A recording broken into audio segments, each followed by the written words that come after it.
امتی د محمد رسول الله یم په ملت د ابراهیم خلیل الله یم په ملت د ابراهیم خلیل الله یم.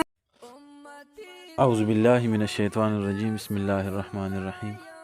نحمدہ ونصلی علی رسولہ الکریم. اما بعد. حضرات سامعین گرامی، آج ہمارا عنوان ہے کہ اپنے بچوں کو مدرسے میں کیوں داخل کراتے ہو آپ. تو جس طرح انسان کی بننے کے لیے انسان کوئی چیز بناتا ہے، ان کے لیے کسی فیکٹری کا ہونا ضروری ہوتا ہے. اب مثال لے لیتے ہیں کہ یہ ہمارا کپڑا، جو ہمارے بدن پر کپڑا ہوتا ہے، ان کی بننے کے لیے فیکٹری، اس میں تاریں ہوتی ہے، اس میں مالوچ آتا ہے، ان سے تاریں بنتی ہے، تاروں سے کپڑے بنتے ہیں. تو اس طرح پروسیس ہو کر پھر کپڑا بن جاتا ہے، پھر درزی کے پاس ہم دے دیتے ہیں، پھر ان سے ہماری یہ شلوار قمیض بن جاتی ہے. اسی طرح انسان کے بننے کے لیے روحانیت کے لحاظ سے ہوں یا اور کسی کے لحاظ سے ہو، ان کے لیے اللہ جل جلالہ نے مدارس کو بنایا ہوا ہے. اور یہ مدارس آج کل کی پیداوار نہیں ہے. حضور اکرم صلی اللہ علیہ وسلم کی دور سے لے کر دار ارقم حضور صلی اللہ علیہ وسلم کی سب سے پہلے مدرسہ ہوا کرتی تھی، جس میں انسان بنتے تھے، جس میں انسانوں کی تربیت ہوا کرتی تھی. اور تربیت صرف یہ نہیں ہوا کرتی تھی کہ کچھ سیکھ لو اور لوگوں کو سکھاؤ، نہیں، اس طرح کی نہیں ہوتی تھی، بلکہ اس طرح کی انسان کہ آپ نے لوگوں کے ساتھ ملنا جلنا کس طرح ہوتا ہے، آپ نے لوگوں کے ساتھ لین دین کیسے رکھنی چاہیے، آپ نے والدین کے ساتھ کس طرح سلوک کرنا چاہیے، آپ نے اپنے بہن بھائیوں کے ساتھ کس طرح رہنا ہے. تو یہ سارے طور طریقے ہمیں مدرسہ سکھاتی ہے. اس دور میں مدرسے کا جو کردار ہے دنیا میں، واللہ ثم اللہ، قسم اٹھا کے کہتا ہوں کہ مدارس کے سوا اور کوئی بھی نہ ملک کا خیر خواہ ہو سکتا ہے، نہ دنیا میں آپ کا خیر خواہ ہو سکتا، نہ آخرت کا. اسی مدارس میں، اسی مدرسے میں ہمیں اللہ کی فضل و کرم سے اللہ کے احکامات بھی سکھائے جاتے ہیں، حضور کے طور طریقے بھی سکھائے جاتے ہیں، اور ملک سے محبت بھی ہمیں سکھائی جاتی ہے اسی مدرسے میں.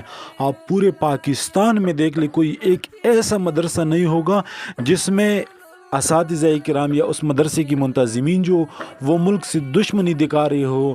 یہ تو کوئی اور لوگ ہمارے اندر گھس جاتے ہیں، کوئی کسی اور قسم کے لوگ ہمارے اندر گھس جاتے ہیں اور یہ واویلا کرنے لگ جاتے ہیں کہ مدارس میں یہ سکھایا جاتا ہے. مدارس میں خدا کی قسم میں آپ سے درخواست کرتا ہوں، ایک دفعہ مدارس کا چکر لگا کے دیکھ لو. مدارس میں اللہ کے احکامات سکھائے جاتے ہیں، حضور کے طور طریقے سکھائے جاتے ہیں. ہمیں ملک و ملت سے محبت سکھائی جاتی ہے کہ ملک و ملت سے محبت کرو، ان پہ اپنے آپ کو جان نثار کر دو اس ملک پر. یہ ہمیں سکھایا جاتا ہے. تو اس وجہ سے مدارس کے داخلے شروع ہے. شوال کا مہینہ ہے، ہمارے مدارس کی ترتیب یہ ہوتی ہے، جب رمضان گزر جائے تو رمضان کے بعد شوال میں ہمارے داخلے ہوتے ہیں.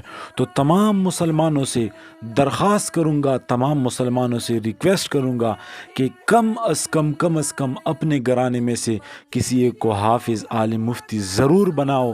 یہ خدا کی قسم یہ کل ہمارے لیے جنت کا ضامن بنے گا. جس طرح حضور نے فرمایا کہ ایک حافظ قرآن 10 ایسے بندے جن پر جہنم واجب ہو چکی ہے، صرف یہ نہیں کہ ان کو جہنم میں لے جا، نہیں، جہنم ان پر واجب ہو چکی ہو. ایک حافظ قرآن سے اللہ فرمائے گا کہ جا اور ان 10 لوگوں کی سفارش کر، پھر یہ آئے گا 10 ایسے لوگوں کی سفارش کرے گا جس پر جہنم واجب ہو چکی ہے. تو ہمارے پاس اب بھی وقت ہے، اب بھی موقع ہے، موقع سے فائدہ اٹھائے، مدارس کے ساتھ تعاون فرمائے. یہ مدارس خدا کی قسم یہ ہمارے اپنے ہیں. لوگ قسم کی طرح باتیں کرتے ہوں گے، لیکن یاد رکھو مدارس جو ہمیں جو کچھ دے رہی ہیں یہ آنے والا وقت ہی بتائے گا، اور بتا چکا ہے.